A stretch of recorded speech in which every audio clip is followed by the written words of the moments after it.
Atas kemelut rumah tangganya, Baim Wong akhirnya buka suara mengenai alasan dibalik keputusan menggugat cerai Paula Verhoeven setelah 6 tahun berumah tangga.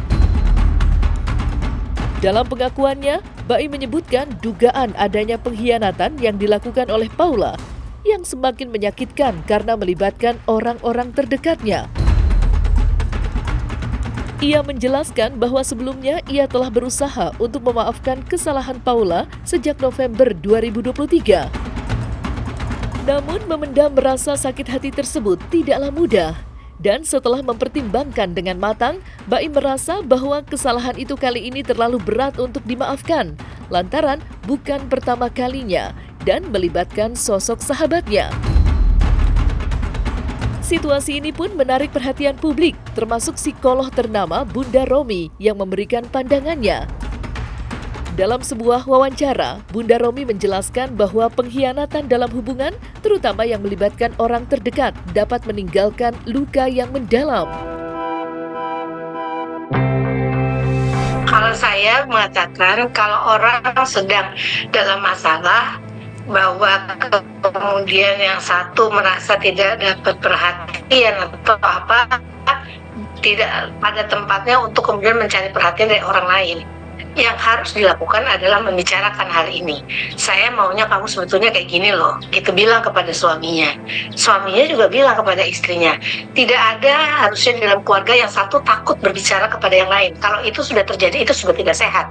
Harusnya kedua belah pihak berani untuk mengutarakan perasaan, pikiran, dan keinginannya secara asertif, sehingga orang yang diajak bicara jadi tahu masalah yang dihadapi ini apa, seperti itu. Dan kalau misalnya ini jadi alasan untuk kemudian mencari pasangan baru atau dapat kasih sayang dari orang lain, itu menurut saya nggak benar juga. Kita ini nggak tahu loh tentang masalah dalam kehidupan dia. Karena kalau kita kemudian berasumsi, itu asumsi itu bisa berdampak negatif. Kalau itu tidak benar, maka itu akan melukai banyak orang gitu. Dan ini kalau menurut saya yang harus kita hati-hati. Pada waktu kita mau menceraikan istri kita atau mau memutuskan untuk tidak bersama lagi, sebetulnya itu urusannya hanya di kantor agama atau di pengadilan, tapi tidak untuk dijadikan konsumsi media.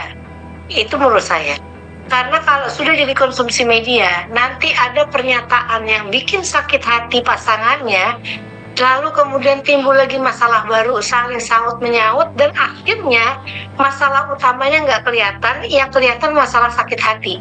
Karena sudah dikatakan seperti ini di depan umum, di depan awak media, gitu. Orang trauma atau tidak, itu sangat tergantung bagaimana dia mempersepsikan atau menyikapi kejadian yang dia alami itu.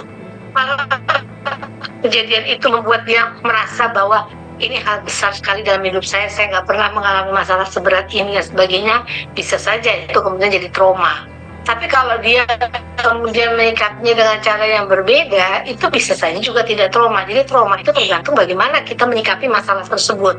Dan kalau misalnya kita lihat bahwa orang itu harusnya kalau ada masalah kan dia harus bisa mengutarakan masalah itu kepada lawannya atau kepada pasangannya, sehingga kalau itu terjadi kan jadi mungkin bisa dapat jawaban.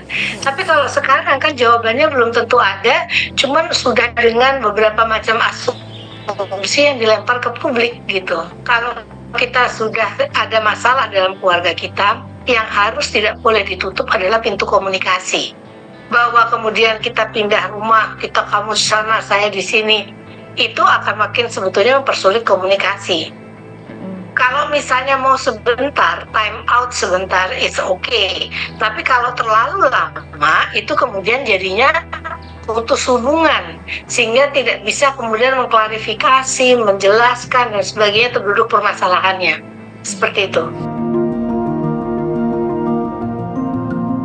Di tengah guncangan rumah tangga yang kini dihadapi, tersimpan sebuah kisah indah tentang perjalanan cinta Baim Wong dan Paula Verhoeven yang terbilang cepat namun sangat berkesan.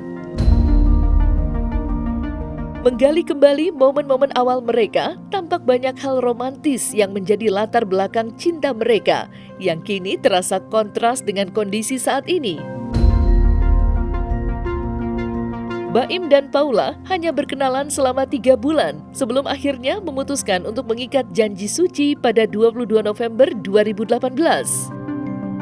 Keputusan yang diambil dalam waktu singkat ini mencerminkan rasa cinta yang mendalam dan keyakinan mereka satu sama lain. Keduanya tampak begitu bersemangat menjalani kehidupan baru sebagai pasangan suami istri. Tak lama setelah pernikahan, mereka dianugerahi buah cinta pertama mereka, Keanu Tiger Wong. Hari kelahiran Keanu adalah momen yang penuh kebahagiaan bagi Baim dan Paula. 2 tahun kemudian, tepatnya pada 9 Oktober 2021, Baim dan Paula kembali mendapatkan anugerah dari Sang Pencipta. Keluarga mereka bertambah dengan lahirnya adik Keanu yang diberi nama Kenzo Eldrago Wong. Kelahiran Kenzo menjadi momen yang kembali memperkuat ikatan antara Baim dan Paula, di mana mereka merasakan kebahagiaan dan cinta yang tak terbagi dengan kehadiran anggota keluarga baru.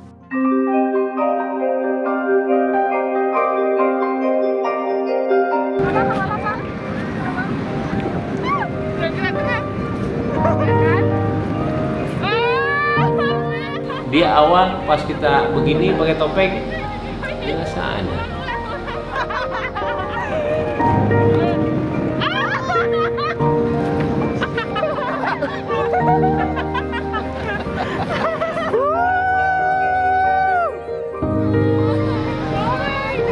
Ini yang dia mau nih.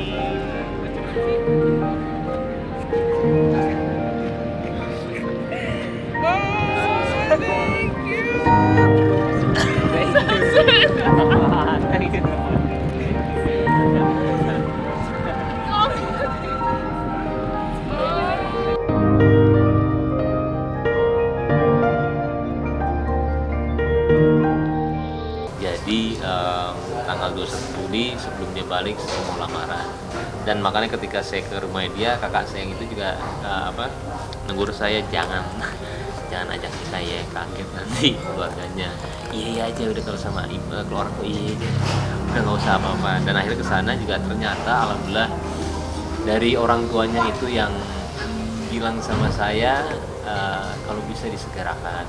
Jadi di situ saya yang pulang tuh langsung bicarain sama dia, mau atau enggak, karena lebih ke dia sih ya, lebih ke dia karena takutnya dia juga belum siap, dan akhirnya malah dia menyerahkan sama saya, dan akhirnya dia berdua juga yuk kita inin aja, dan akhirnya tanggal 21 Juli ya dikenalin ya. Jadi bukan semua orang, kadang-kadang teman-teman saya itu mengenalkan ya, kenalin. Dan kebetulan waktu itu Ilmira ada istrinya Teguh Zaki, dia itu bilang sama saya, mau kenalin ya, cantik nih, saya cantik loh dong. Cantik nih, tapi baik banget, jangan aneh-aneh lo, kata dia. Emang gue pernah jahat sama cewek, gue bilang. Kalau bener nih jangan aneh, jangan bercanda deh, jangan aneh. Di siapa? Waktu kasih tahu nama dia apa. Jadi Zaki sama Ilmira itu yang kenalin saya sampai dia nikah. Yang walinya wali hakim dengan mas kawin emas 11 gram dan uang 222.018 rupiah dibayar tunai. Saya terima nikahnya dan kawinnya Paula Verovan binti Edi Korban dengan mas kawin yang tersebut tunai. Persiapannya nggak ada sih, dari nervous sampai pasrah terserah. Ya kalau di nervousin juga percuma juga kan, jadi ya bawa santai aja sih. Secepat itu nggak tahu sih, kalau udah main perasaan ya jalan gitu aja gitu. Udah nyaman gitu. Udah ngerasa ya, karena kan emang setiap berdoa tuh selalu bilang kalau memang itu jodoh aku ya tiap hari dikasih keyakinan aja terus gitu. Dan ya makin hari makin yakin, jadi ya udah. Jadi udah berapa lama saling menarik? Baru 3 bulan sih. 3 bulan.